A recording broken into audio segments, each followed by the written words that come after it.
Welcome to Hack the Real Size podcast with Heather, Ashley, and myself, Keira, where we like to delve into the careers of people in the entertainment industry with a bit of cheeky fun. And today we're very, very honoured to have BAFTA and Royal Television Society award-winning director, Jon East. Now, Jon has been a producer and a writer, and if you look at his list of credits, it's legitimately ridiculous. Like, you have done things from UK classics like EastEnders and New Tricks, which I used to love back in the day, New Tricks. And then you've done so many things all the way up to massive hits like Lucky Man and Killing Eve, which of course is huge, Ackley Bridge, Jamestown, and our personal favourite, The Last Kingdom. So we're very, very excited to have you on today. Thank you very much. Oh, thank you for inviting me on. It's a pleasure. You might not think that at the end. So Ashley's going to take the first part and she's just going to talk about your career and things like that and try and glean as much information from you as possible. Okay. So I start off with where you're from and how you kind of got started into your career of writing and acting and directing. And I know that was probably separate journeys that kind of rolled into one, so you can get as detailed as you want. Okay, well, I was born in London in the UK and grew up in sort of southeast England. And I forged a goal that I wanted to get into filmmaking when I was about 7. My grandfather took me to see a big movie at the time called 2001: A Space Odyssey, which I don't know how well known it is now, but back in the late 60s and early 70s, it was a kind of a landmark event because of its amazing visual effects and cinematic language, and it was just a big deal. And it kind of blew my little 7-year-old mind, and I thought I want to do that for the rest of my life, although I didn't really know what that meant. So I spent a few years trying to work out what that meant. And I realized, you need a camera, you need actors, you need all that stuff. So by the time I was 10, I persuaded my parents to buy me a standard 8mm movie camera, and I started making films. And then I sort of worked out how am I going to progress that into a career. So I figured, well, I'll go to art college, and I'll do, then I'll go into sort of do a film course for a degree, and then I'll go to somewhere like the National Film School or somewhere like that and do a postgraduate, and then somehow that will take care of itself, and I'll go off into, and so I started down that route, and I did my film degree, and then I applied for National Film School, and they weren't interested in me directing, which was annoying, because that's what I wanted to do. And they said, well, do you want to go on the writing course? I went, well, no, I want to be a director. They went, well, bye-bye then. And it's kind of a dumb move. I should have just gone, yeah, whatever, and just got in. But I didn't. I sort of, I went, well, I want to be a director. So I spun off out of that, and then I thought, what am I going to do now? So I started getting work as a storyboard artist, because I can draw pretty well. Mm-hmm. So I sort of bummed around sort of London, sort of doing odd bits of storyboarding here and there, and then I thought, well, this isn't really going anywhere. So I got into the editing suites and worked as an assistant film editor, and worked my way up to film editor, and most of that sort of career was at the BBC. And and that's a fantastic film school in itself. I had about 8 years in the cutting rooms, just watching other directors having great successes and making terrible errors, and I was learning from both. And at the same time, I was carrying on making short films. And so I eventually sort of bullied some producer with my short films into letting me direct some sort of short dramatic items. And then, I got enough of those together, and then I showed those to a soap producer, and I got onto EastEnders directing that. And then things sort of snowballed from there, really. And I must admit, after that, it was a bit of I felt a little bit like a pinball. I must admit, I don't think I was, as good at directing my own career as I was at directing the camera and the actors, because I kind of bounced from here to here to here, and and people would offer me stuff, which wasn't necessarily what my goal was. But I went, well, that could sound interesting. Like someone said to me, oh, do you want to produce? Do you want to be the chief storyline writer on EastEnders? Well, a huge responsibility. You're suddenly writing and determining the stories of the nation's flagship soap. I never went looking for it. It wasn't something I was particularly interested in. And I went, well, yeah, that could be interesting for a bit. So I did that for a year or so, and wrote, hundreds of episodes of EastEnders, and and then it went back to a bit of directing, and then someone said, do you want to run the, do you want to be head of department of the BBC Children's Drama and Animation Department, and I went, well, I didn't have any interest in that. And they went, oh, go on. I went, all right. And, and suddenly I was 3 or 4 years spent, running a whole BBC department and devising programs and sourcing finance and determining the strategy and executing shows and, and producing stuff. And they were all like sort of crazy sabbaticals that just, I sort of, that's what I mean by a pinball. I kind of bounce here and kind of bounce there. But nevertheless, I was always kind of directing. I mean, I never let go of that.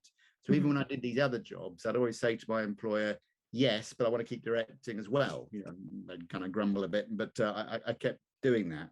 So I was always directing. And then I guess really, I was spat out of that last big BBC job about 10 years ago. And then I just sort of carried on directing, and I'd done some exec producing and producing as well along the way. But directing is what I really love. And I'm never really happier than when I'm at my desk working out how I'm going to shoot something, or then on set with the actors and the the crew and DOP and actually filming it, and then in the cutting room and working out how it's going to be cut and mixing the sound and doing all the visual effects and all that. So there's the nitty gritty of being a director, really. So so yeah, that's a kind of quick 40-year career in a few minutes. just in a nutshell, all that, and just in a little nutshell. Those are the main sort of milestones, I guess. Yeah, those are some pretty awesome milestones that you hit. So I want to kind of go back a little bit and talk about your short films, because you kind of said that's how you kind of got started, is you were like, I'm just going to do my shorts.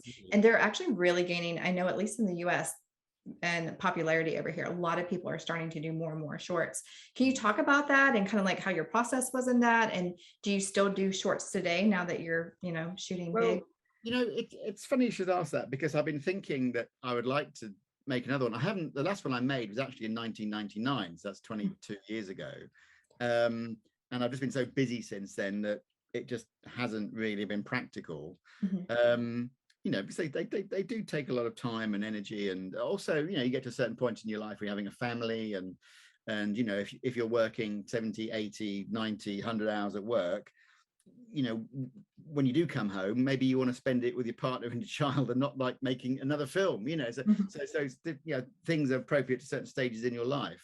Now my child's grown up, a little bit more spare time, I'm thinking, well, I could make a short film, but anyway, I think it's vital to make, well, if you want to be a director, you've got to make short films, in my view, because that's how you learn.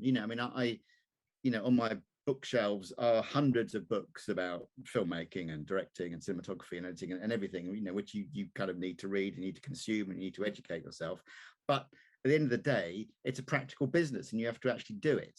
And there's nothing, to teach you better than going out, writing something, shooting it, cutting it, and realizing, oh, that works well, and that's terrible, that doesn't work at all. And that's how you learn, like, as with any craft, and you do a lot of it. So luckily now it's never been easier.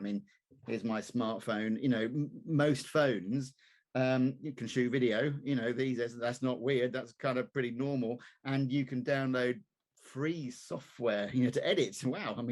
Digitally, wow. In my day I had to go out and have a film camera and buy strips of film and have it processed. It was hideously expensive, and editing it was difficult. It was a difficult process involving razor blades and sellotape, and it wasn't easy. It required a sort of a real commitment to kind of do it. Whereas now the technology is within everyone's grasp pretty much.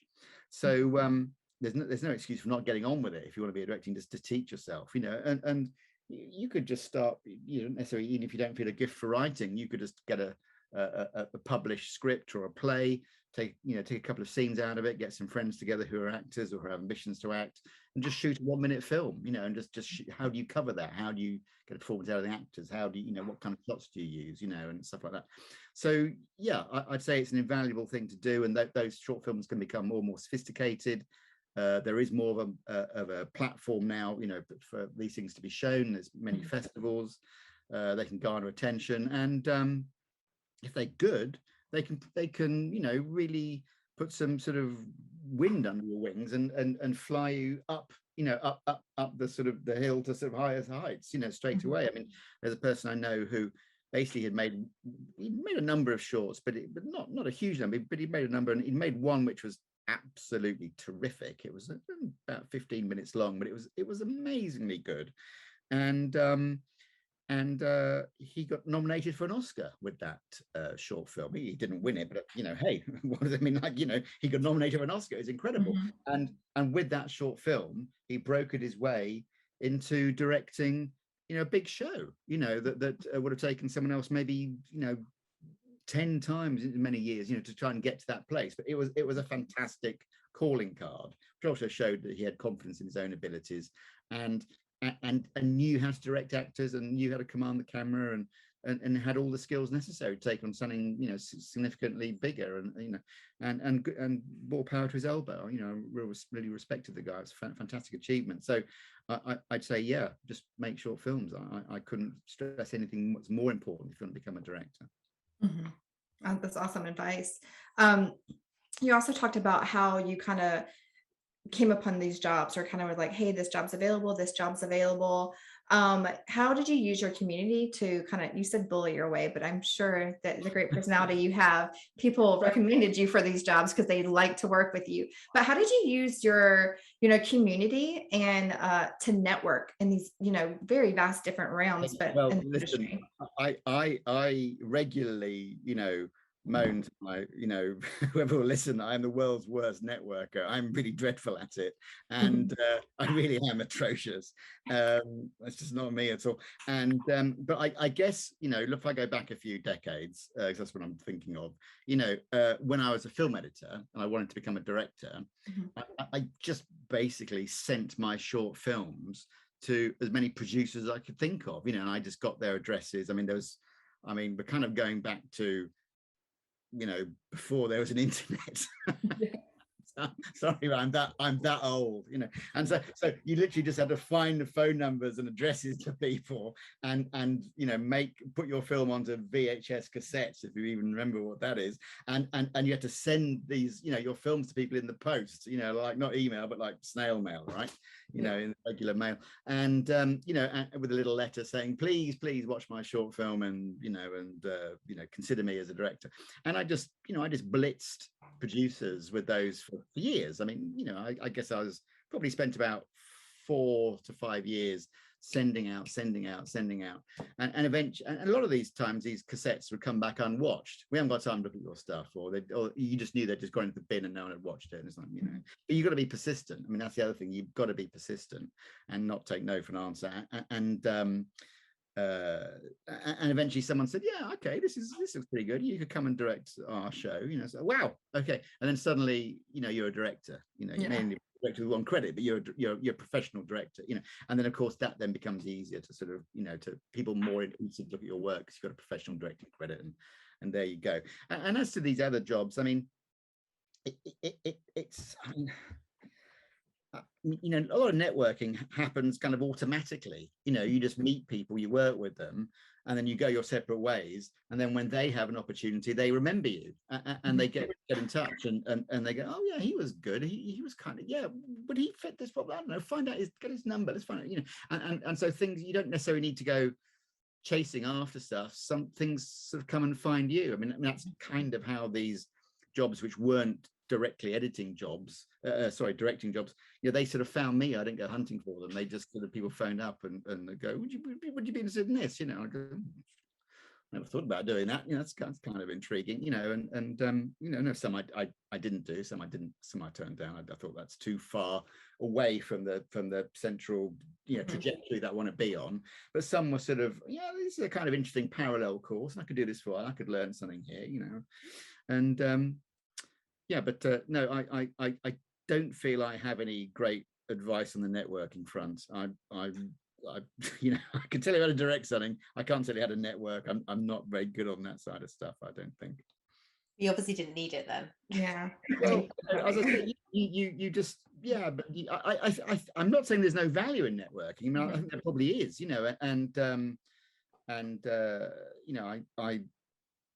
I know of some individuals who I would say are of questionable ability and who have done pretty well, you know, because, you know, and you know, well done them, you know, because they've been able to sort of kind of, you know, somehow butter up the right people, and they've done very well, you know. It's great, you know, well done you know, and if you can advance yourself, that's terrific, you know. And I'm not saying they're without skills, but I'm just saying that they've got other skills which involve that sort of stuff, and you need many different skills to progress in the industry, you know, and sometimes you lean more heavily on one than the other.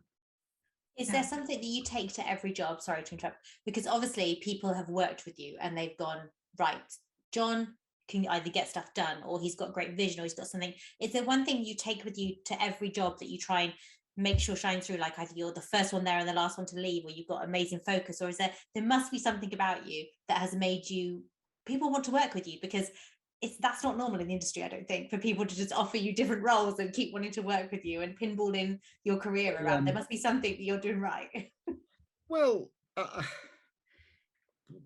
mean, I don't think there's any one magic ingredient. I mean, it really is, you know, there's so many different areas that are important. You know, you have to be, you know, to deliver, you know, you have to do. Sorry, I'm suddenly laughing because I remember there's one executive producer who calls me the postman, and they said, "Why do you call him the postman?" Because he always delivers, you know. And you've got to sort of deliver, you know, and that means but that means on a number of fronts. It means on time, so on schedule, on budget, editorially, artistically, you know, and with some degree of idiosyncratic panache. Do you know what I mean? It's got to have something that's going to be distinctive. More than ever now, your work needs to be distinctive because there's so much content out there.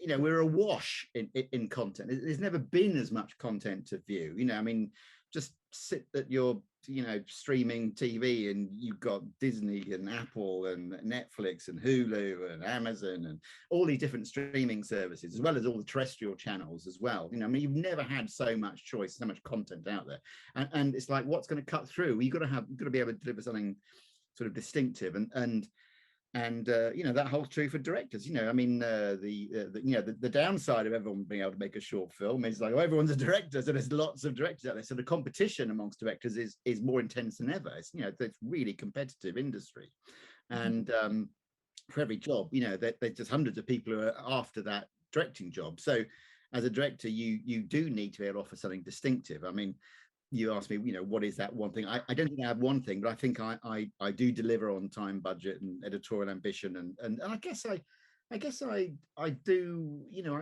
I put quite a lot of store on remembering that the person who's employing you, the producers, the showrunners, etc., you know, usually they've spent years on this project before they've got the money to make it and be in a position to hire you as a director. And this is their baby, you know, this is their brainchild, you know, and you've got to respect that and understand their ambitions and say, you know, I'm going to help midwife this thing that you've been thinking about and gestating in your brain and your heart and your soul for years possibly, and I'm going to be sort of faithful to that, rather than going along with, I've got my vision, here I come, get out of the way. It's like, no, it's actually about helping this, you know, this person who's forged this great thing, and you want to sort of, you know, you want to kind of make it even better, sure, but you need a degree of faithfulness and respect for their ownership and the genesis of it, you know, which they're responsible for.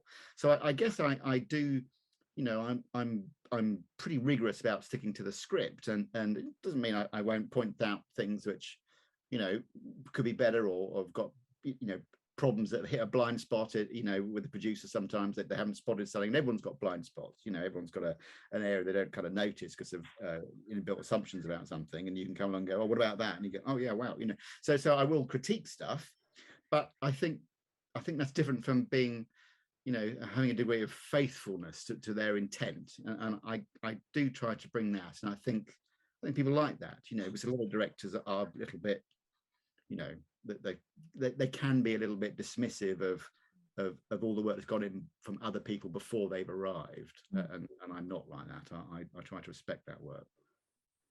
Awesome. Well, Keira, that was a great question. I was actually going to pass it over to you. So okay, well, talking, I will ask, because a lot of our watchers are quite big TLK fans, so I will ask a few TLK questions, I'm afraid, just slipping it in there. Go right ahead. So as we're sort of talking about a little bit from what you've just discussed there, that people, the producers or the showrunners have this image that they've got of a show before you start walking in. And obviously you've been a guest director, or you've not taken entire series as a director. You've come in and done so many series as a director, so many episodes as a director. When you come in as a director, they give you something like a tone book or something. Is that what it's called? Or they give you an idea of how they want the thing to look. So when you started TLK, when you arrived, what sort of things did they say to you? This is what we like to do. This is how we like it shot. This is what we're going for, to make sure you have good continuity with the other people that, for example, directed the episodes. Well, you're not wrong in so much as a great number of shows do have, their look codified into a document, which they can give you, a tone document. So you can get that document, and it may have images from movies. These are the kind of movies we like. This is the kind of lighting we like. There may be some texts, describing the type of mood they're after, et cetera, et cetera. I mean, after a show's been around for a while, that's kind of dispensed with, because effectively, you just look at the show that's gone before and you go, well, we want it like that. In the case of Last Kingdom, actually, there wasn't anything like that, because the show was first of all, I'd worked with the company who make that before on a number of other shows, Carnival. So they already knew me from 2 series of Whitechapel that I'd done for them, and now let's have a think. Downton Abbey. So I'd done Downton Abbey with them, and Stanley's Lucky Man, and I did a 3-part thriller, psychological thriller for them called The Last Weekend. So I've done a number of shows with these guys before, and so there was a good relationship, and we knew each other pretty well, and so they sort of didn't necessarily feel they had to sort of lay down the law. It's like, and also secondly, the show was in a degree of flux, because I joined it in series 2, and I think they'd sort of learned some lessons on series 1, and they thought, well, we like, and this happens on any show, you navigate to the sort of tone that you want. You don't just kind of find it immediately. I mean, some shows do, but often you fire your dart, and you sort of don't hit necessarily right in the bullseye. You sort of get close to it, and you go, a little bit to the left, a little bit to the right, up a bit, So you sort of have to navigate into the zone you really want a little bit, and that involves analysing what you've done before, or making sort of changes, lighting, camera set, sort of type of shots you do, the sort of how you grip the camera, the sort of acting style, there's a register of the actors, all sorts of different issues, and so. When I arrived, they were sort of in the process of just working out what they wanted to keep from series 1 and what they wanted to change for series 2, and so that was part of a discussion that I sort of got involved with, and I brought certain things to the table, and and it sort of but to be honest, it sort of carried on evolving really, and if you were to take a really critical eye across the whole, all 4 series, and of course I've seen a lot of series 5, which you haven't, but as well, it's sort of, there's still an evolution going on, but it's sort of, it's more or less found its feet, and it's sort of subtle changes. I mean, I'm remembering actually a show I worked on many years ago, probably about 20 years ago this year, called The Vice, which was a crime show in the UK, about the Vice Squad, and particular sort of grumpy, sort of down a hill, but brilliant detective played by Ken Stott, and it was a grubby world, of the Vice, and I came in on series 4, I think, and I really wanted to do the job. It was a show that I really admired. I wanted to do it, and I got the job. It's fantastic, because in that year they were doing like 3 90-minute films, so I was like, this is great, and I got this fantastic script as well. I thought, this is amazing, great script, and so I went to the producer's PA, and I said, look, can you get me all the past episodes, so I want to review them all, and she said, sure, yeah. So she got them all to me, and I started watching them in my office, And after about an hour or two, the producer came in and he said, I've heard you're watching all the old episodes. Why are you doing that? And I went, well, a number of reasons. Well, what are they? And I said, well, I want to, first of all, I want to, although I've seen a lot of the show, I haven't seen all of it. And I want to make sure that I have a good grasp of the actors, of their characters' journeys, because if I'm going to direct them, I need to know what's happened to these characters as well as they do. So he said, well, okay. What else? And I said, and also I'm trying to get a sense of what sort of the show is like, what sort of style it is, how do you want it? And he said, let me stop you there. He said, listen, it's the same writers, it's the same actors, it's the same people doing the costume, the sets are the same, the lighting's going to be the same. For God's sake, if you don't do something different, it's going to be really boring. So bring something to it. And, maybe I was spoilt on that occasion because not all producers think that way, but, it can go different ways. Sometimes you don't want a sort of rigidity of tone and style. Sometimes you've got enough continuity and all these other elements such that you want to have a little bit more play with the directorial approach so that each episode has a capacity to surprise the audience a little bit rather than just being cookie cutter, the same. It kind of depends what the show is, what it's about, what its thematic underpinnings are, because for some things that will be disruptive, but for other things that might be quite appropriate to have a little bit of shake it upness, That's really interesting. I guess you never really think about it that you think guest directors come in and you have to sort of direct it a certain way, otherwise it will feel completely out of place. But you're very right that every director kind of brings their own panache to it, and so I guess that's why they're chosen for the job, is they can bring something maybe somebody else can't. I mean, inevitably, even with a show that wants to have a very unified, codified sort of look, inevitably, it's almost impossible because human beings aren't machines, that your own personality and aesthetic tastes will start to influence what you're doing a little bit, and there'll be certain aspects to it. I mean, when I worked on Downton, that had a very that in fact that needed quite a classical approach, because it would have jarred to do anything too jazzy on that, because it's early 1920s. Has a very formal look, and that's what the audience expected, and anything else would have been too strange. But nevertheless, I still sneaked in a few shots here and there which were kind of atypical, but nevertheless I don't think they jarred because they were appropriate to the story moment, and I think that word appropriate is one that's important to me certainly when I'm teaching directing. Often students say to me, what's my style, and what's a cool shot, and all this stuff, and I kind of go, these are the wrong questions. I mean, the correct questions to be asking are, what's the appropriate directorial response? And appropriate means what's going to express the script moment the best here. This moment's about this character's jealousy about that character. This moment is about that character feeling in jeopardy. This moment is a moment of tenderness between two people. This is a moment of whatever it is.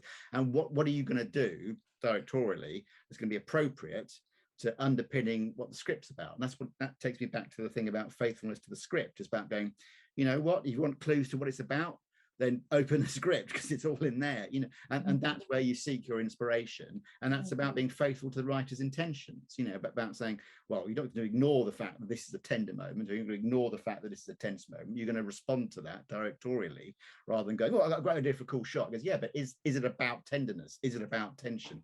Well, I don't know, but it's cool. It's like, well, you're going down the wrong road in that case. Do you know what I mean? So kind of, I've kind of lost the thread of my thinking, but effectively it's about navigating from the script outwards, and you will bring the distinctiveness of your own lens, your own taste, and it will go through that onto the screen, whatever the codifications are that the show has in terms of its look, Well, that's really nice because we spend so long as actors looking at the script and thinking how we're going to bring that out of the words and how we're going to portray that with our acting. And you forget that actually it's just as much everybody else's job as well to find that particular moment in the script. Oh. And I think that's quite nice when you look at it like that, because then you remember it's a big community. It's not all just relying on the director, or as we see it, we always think it's always relying on us to get that moment with our eyes, or to do this or to do that. But it's nice to realize that you've got the backup of everybody else around you, because everyone's striving for that same thing in their own little job roles. Oh, completely. Yeah. I mean, a good DOP is thinking about the emotional moment, the storytelling moment. Is it a moment of revelation? Is it a moment of secrecy?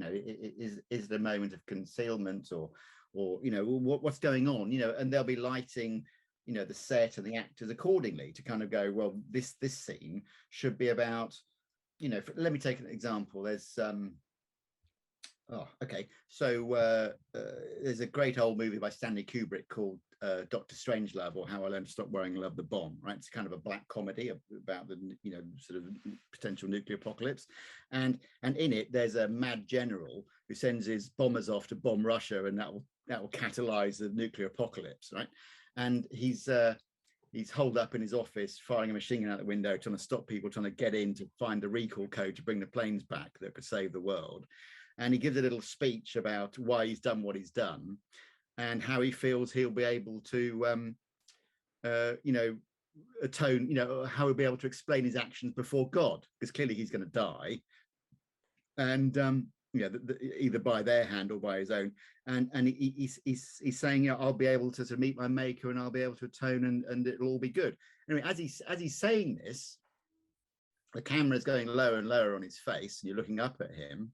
And he's looking up himself, and there's a shaft of light coming through a broken window, illuminating his face as if it's the light of God. And he's looking up to heaven, and he's saying, when I meet my maker, I'll be able to, and the whole imagery of the thing, shot in black and white, but the whole imagery of it is like a religious painting. It's like, it's like an icon, and so, I mean, Sterling Hayden, who's giving that speech, is acting his little socks off, and he's a brilliant actor on a good day.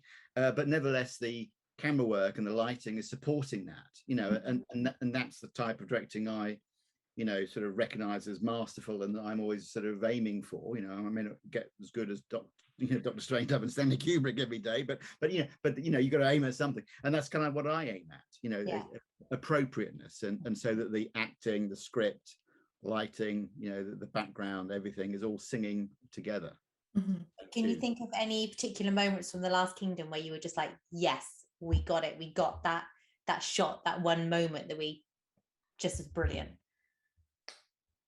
He's like, all of them. Everything I shot is perfect.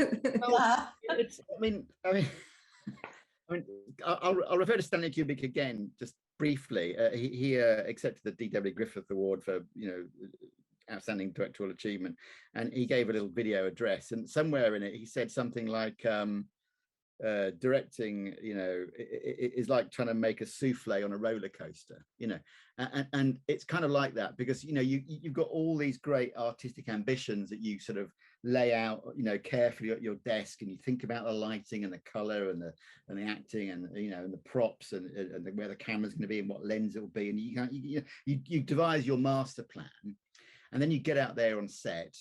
And it's raining, and that prop didn't turn up, and we've only got 5 minutes because the sun's going, and we didn't get that lens. What do you mean we didn't get that lens? It never came on the truck. What do you mean it didn't come on the truck? And it's just like, oh my God, and you're trying to cope, in this shitstorm basically, and my art, and you're trying to get your perfect vision done, and it's just kind of, and you're making the best of what's happening, and that's kind of filmmaking. It's like. Mm-hmm.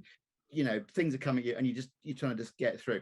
And so, that you've got to accept that you need of all the planning that you can do, and all the prep that you can do, and all the decisions you can make in meetings, and the double, and the belt and braces approaches you can take. You also need a good modicum of luck. And sometimes luck strikes against you, and sometimes it strikes in your favor. And you kind of got to, I guess what you've got to, what I say about luck is you can put yourself in a position where luck might strike more often. That's what you can do. You can't make it strike, but you can kind of, it's like, if you want to get hit by lightning, go and stand out in the middle of a field in a storm with a metal rod in your hand, you're more likely to get hit. But if you don't, you can't make yourself get hit, but you're more likely. And similarly with luck, you can sort of position yourself so that luck might strike more often. And so, thinking about your question, just to come down to something concrete, the first time I did work on Last Kingdom, I did that episode 3, where Uhtred was, consigned to a slave ship, which was, quite a demanding thing from a technical point of view, and involved us building a half ship on a gimbal in a, a gimbal is a thing which rocks the ship, on dry land, and stuff, and green screen to put the sea in, and and it's a big construction, and massive props and the oars and the holes and getting the height of the bench right, and working all that, where will the camera go, and it's a very complicated thing to do. A slave ship, it looks easy, but it's not. and it's demanding on the actors and this. Anyway, you do all of that, but actually the most magical moment was just, you know, Uhtred and Hild sitting in a field as the sun went down, when he sort of woke up after, you know, a day, you know, night's sleep, and she sort of resurrected him by cutting his beard and combing his hair and reminding him who he was and giving him his sword back. You know, it's a very simple scene, two people sat on the ground chatting, you know? but the sun was just going down, and I remember saying, forget that, we're going to go over there and shoot this now, you know, like whatever we're doing, whatever that is, that can wait, but this can't wait. Go, sit here now, you know, let's do this right now. Okay, but camera there, two cameras, like, you go there, this lens on now, bang, let's go. You know, the actors are prepped, they know what they're doing, because the sun goes down like, yeah, perfect timing. So you filmed the hoverfly moment then that lands on his finger. Yeah, now that was, that was luck. Yeah, luck. Yeah, I hear you were going to CGI something in instead. It was luck, but it was, that was a case of being, you know, creating an opportunity for luck to strike. Because in the script, what happened was he woke alone, and he became aware of something looking at him, and he turned around, and there was a deer very close staring at him. And then he sort of moved, and the deer sort of, and as they do, that ran away, you know. So that's quite a difficult thing to do, actually, a deer, because you can't train deers. That, you know, you can't. They're not trainable, you know, and they're extremely difficult to even to transport. You know, I mean, they're delicate creatures. You know, you know, you're working with deers, like really tough. And if you see a deer in a movie, it's probably CG, you know, which means they had hundreds of millions of dollars to make a CG deer, right? Now, Last Kingdom doesn't have hundreds of millions of dollars to make CG deers. But we did have we had a plan, which was, we actually had a stuffed deer, which looked really real. It did look really real, but it was just like stuffed, right? But what we could do is we could make its eyes blink, and we can make its ears twitch. So we put this stuffed deer there. So he looks, and there's this stuffed deer, and VFX were going to make his little ears twitch, and his eyes would look around and blink, and, you know, think, oh, okay, so like, and then he was going to make a move, and then I was going to lay in a sound effect of the hooves, and then I had some archive stock footage, you know, naturalistic unit, of a deer bounding across the same looking grass that was for real, running off into distance, right? So that, okay, so with a bit of, you know, the magic of film editing, which is what I often quote on set, the magic of film editing, what made this happen, you know, yeah, you would probably have believed that this deer would have shot away, that it was really there. I think we could have sold it. Anyway, while we were filming in Waking Up, for some reason, he decided, I think I may have said, feel the grass, or feel the, I wanted him to sort of touch something, you know, and there was this lovely sort of wheat type grass, you know. So I said, well, just feel it, you know. And so he did that, and then he just let his hand play in the air for a minute, and this, you know, little mini dragonfly just came and hovered next to him, and then off it went, and we cut the shot, and we said, did you see that? Did you see that? Yeah, we all saw it, you know. And then I looked at this stuffed deer, and I said, you know, not quite as good as the hoverfly, really, was it? Don't worry about the deer, guys. You know, we've got the shot, because all it really was about him communing with nature, and nature not being afraid to sort of just approach him and be with him, because he was basically, you know, he'd been kind of washed out as a human being, you know. Yeah. And it was about resurrection and coming back from the dead and what have you. And yeah, so lightning struck in that instance. It was a beautiful, beautiful moment, was it? It was just so delicate after everything he'd been through, the absolute, I was about to say barbarity. Is that even a word? It can be today. It's fine. Barbarity of the shame. English language allows us to make up words. You don't. Made up word. It works. And it was just so rough and traumatic. And then all of a sudden, that tiny, just the tip of his finger, and then it was beautiful. Anyway, my last TRK question: do you feel a big responsibility doing the last 2 episodes of the last ever season? Because I know it has a massive fan base. I know it's been a really well loved, no pressure, really well loved series. Do you, as it kept you awake at night, is what I'm asking? Well, it did. Yeah, I mean, it's shot now, and it's the edit is locked, which means, you know, I spent 6-8 weeks editing it, and it's locked, and now we're doing the visual effects and composing the music and putting all the, you know, sound effects in, and etc. etc. Yeah, sure. I mean, you know, and also, you know, it was, you know, 8-9 years of Alex's life, and you know, he and I became good friends, you know, over the course of 3 years on the show, and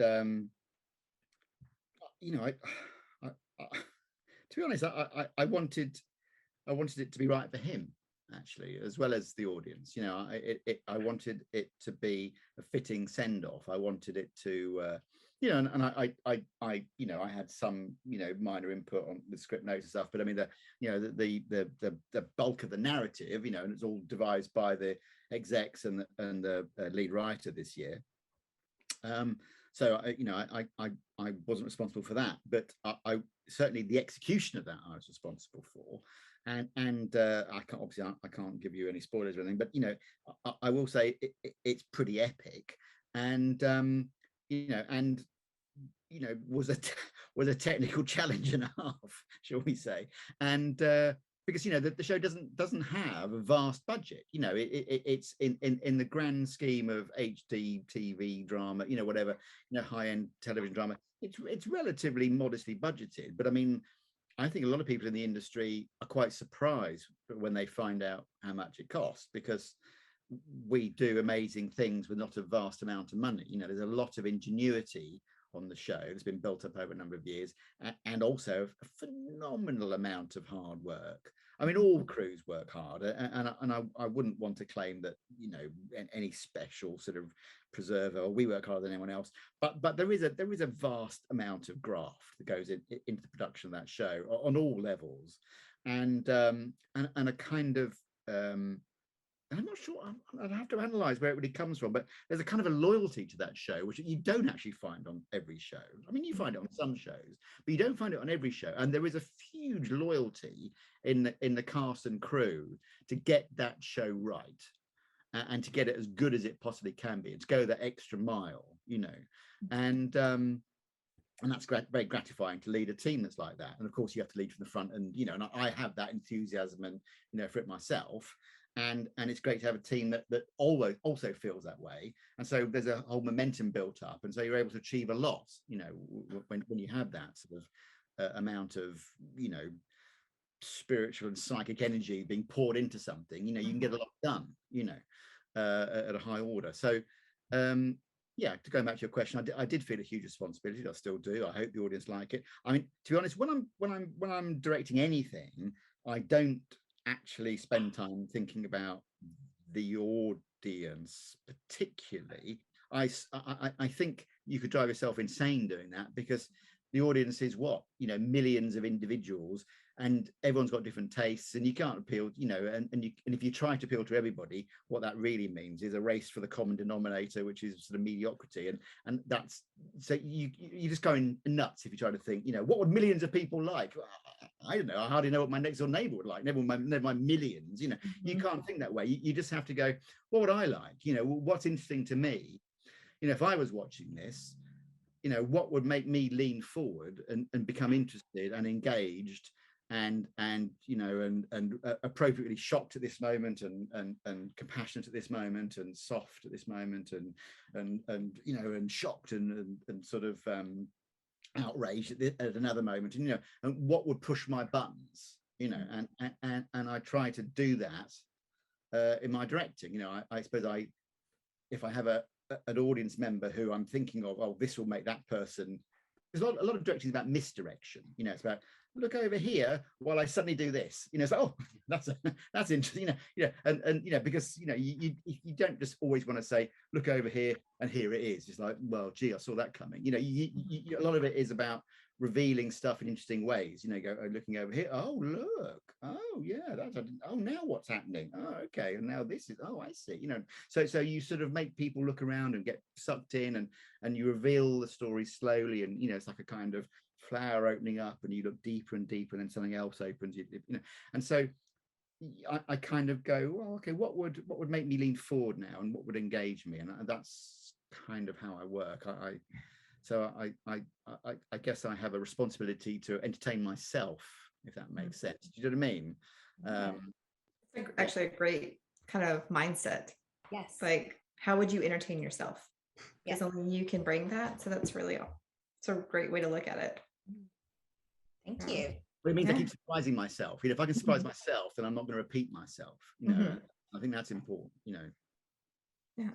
Well, usually I always do the last part of the interview, and usually I start off with how you prepare for your days on set, but I think you've really covered it well, just kind of sprinkled throughout. So I'm going to jump to the next part that I usually talk about, and that's the advice part, because we will have aspiring directors watching this. And this part of the podcast, we really like to try to get advice to them. And one thing I really wanted to ask is, you mentioned as a director, it's not just you, it's everyone on set going for that moment. And what kind of advice do you have for directors on how to pull that moment out of the actors on set? And I guess it's, you have a vision in your head, you're wanting to stay true to the script. How do you communicate that with your actors to get that moment that you are hoping for? So I do have a few little bits of paper in front of me, which I managed to find, and I'm gonna sort of, they really kind of answer the question you said you thought I'd already answered about how do I prep, but they do also, so I'm going to show them because they answer that question. Perfect. But they also kind of feed into what you just asked me in a way. So before I show you what these bits of paper are, just keep you waiting for a little moment. I guess you know, you have to have your cast and crew's attention and respect, you know, and those things are earned. You can't demand those, you know. Anyone respect me, it's like, yeah, you've lost their respect immediately, you know. So you have to earn that respect, not because you want to be respected, but because you need to be able to lead the team, you know. And it's very hard to lead a team if you're not respected by that team. And the way you earn that is by doing your job well. Everyone else does their job well, you know. The camera assistants will be well prepared, the makeup assistants will be well prepared, props will have all the stuff ready, you know. Everyone will have done their homework.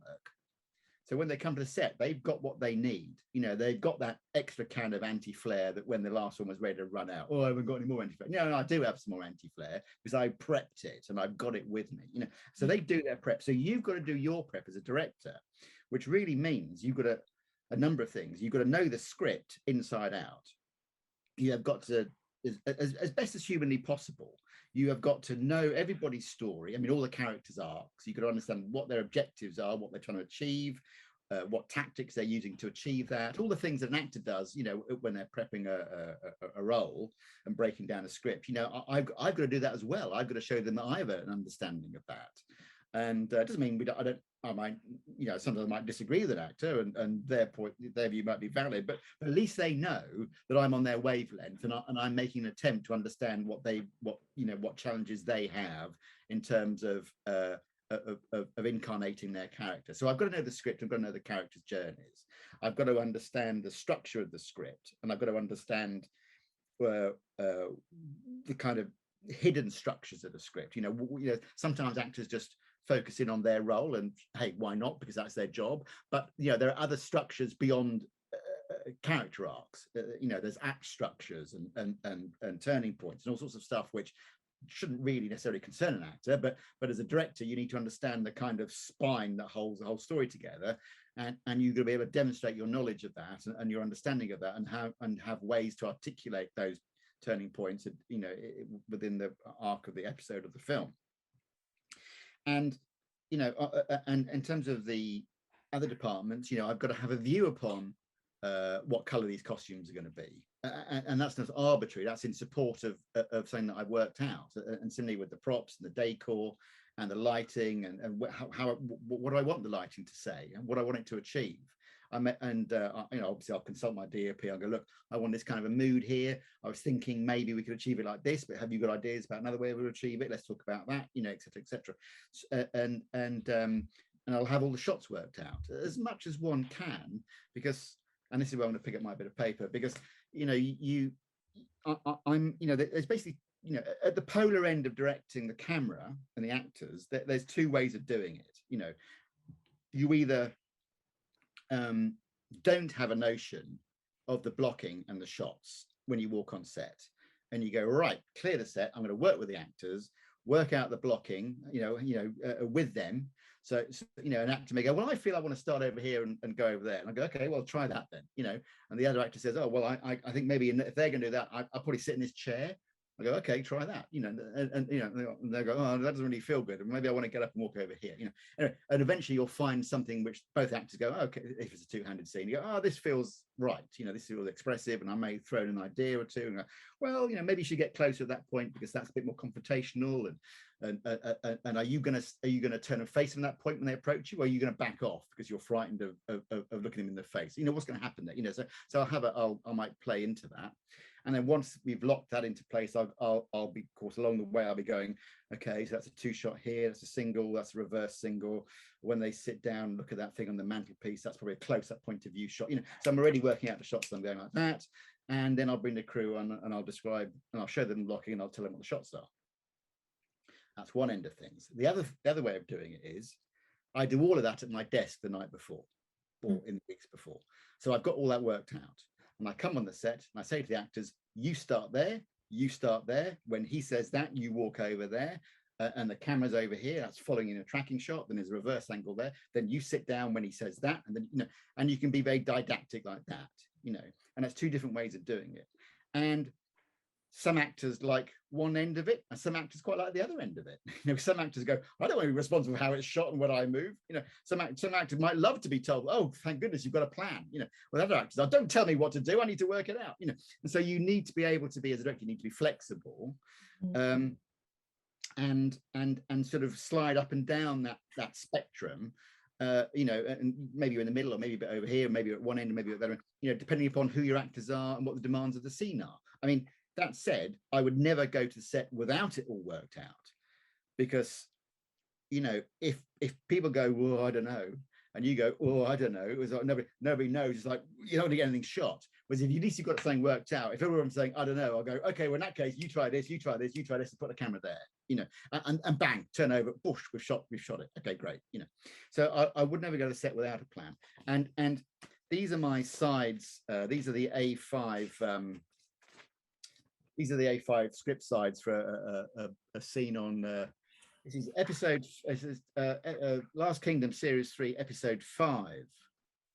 This is exterior woods near Uhtred's camp. Edward and Alfred.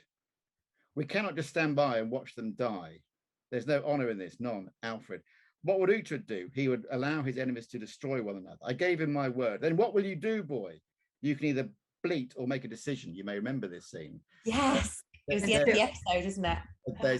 There's Alfred and his 2,000 strong army, and Edward at his side with Stiappa hiding in the woods, or watching from the woods, should we say? And out on the battlefield is Uhtred and Sihtric, Finan, and a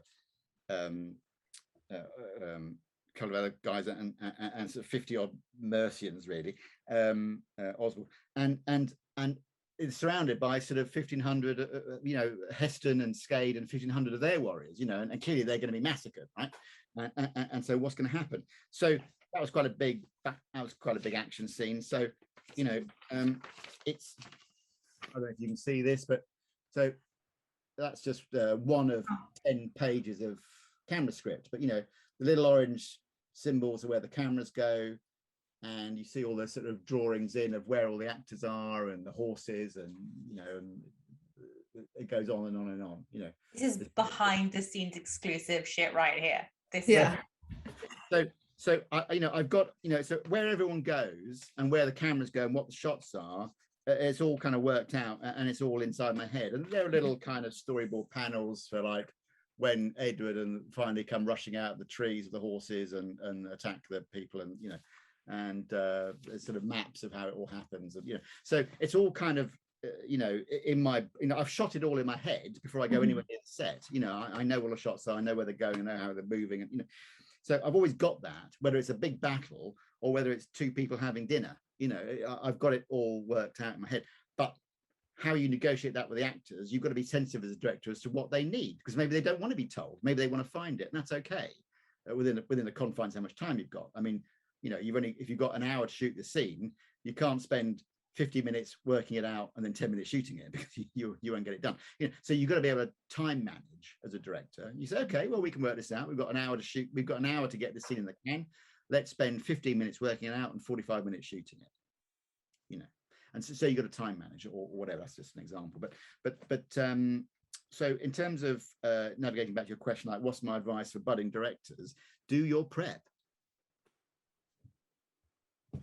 Know the script, know the arcs of the characters, have a plan, and be flexible about deviating from it. You can't deviate from a plan unless you have one. If you don't have a plan, you're just really just throwing yourself into chaos. So just have a plan and be flexible around that. Solid advice. Yeah. And I was just listening to all the things that goes into a director's head is just, it's so immense. There's so many things that you guys do, like before shooting even starts. How do you, and I know we've got to cut in just a couple of minutes, but how do you prevent from getting burned out? Because there are so many hours that go into this above and beyond, like a typical job. How do you keep from just running yourself into the ground? Well, so that's a pretty good question. I mean,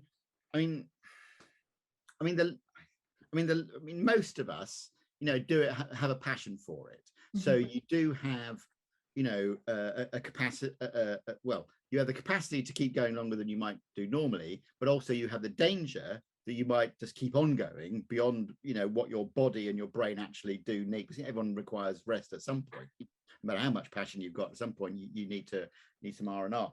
So I guess it's easier now because on the whole, people don't tend to shoot 11-day fortnights. We used to shoot 6 days on, 5 days on, just 6 days, 5 days. Whereas nowadays it tends to be Monday to Friday, so you have a weekend. If I have a weekend, the Saturday I will not do any work. The Sunday I will prep. Obviously, if you only have 1 day off, then you're in trouble, because you always, as a director, you always need that day to sort of get ahead, and you need to review rushes and get ahead with all planning and stuff.